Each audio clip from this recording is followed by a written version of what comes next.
far-reaching bill. Mark Mitchell. Thank you, Mr Speaker. It's a pleasure to take a call on this, the Family Court's Proceedings Reform Bill. I was a bit disturbed to hear Mr Chevelle, just about his whole speech was in relation to lawyers. And I think that this, the great thing about this bill is it's actually trying to wrap more protection and more rights around children.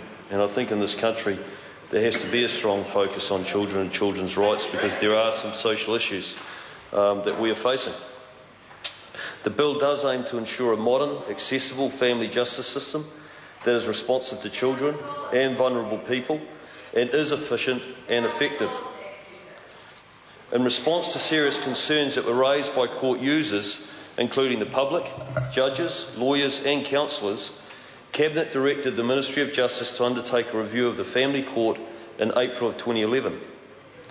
The review found that in addition to concerns about rapidly rising costs, the court lacks sufficient focus on meeting the needs of children and on achieving sustainable, durable outcomes for families. The review also found complicated court processes called lengthy delays. It found the Family Court is negative for children and is not focused enough on their needs. It is not focused enough on the most serious cases. The most serious cases normally being cases that involve family violence or domestic violence.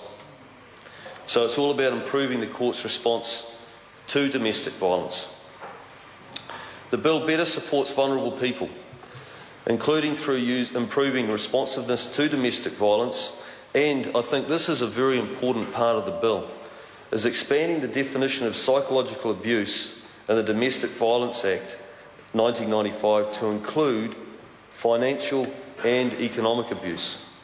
Because I think that this goes on a fair bit within domestic and family violence, and that is people or partners or parents actually using what should be financial support as a tool to try and manipulate and create even more stress within the family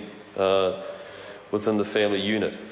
So I think this is actually something that's been overlooked in the past, and I'm very pleased to see that it is being addressed in this bill.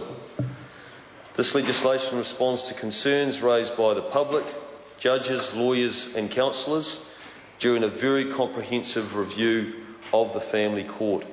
I commend Minister Burrows for bringing this bill to the House. I'm sure that my colleague Tim McIndoe, the chair of the Justice and Electoral Committee, is looking forward to receiving this. I must say it would have been nice to have got it on the Law and Order Select Committee, and I look forward to it coming back to the House. Thank you. Speaker. Honourable Phil Goff. Speaker, in her Cabinet paper taking this proposed piece of legislation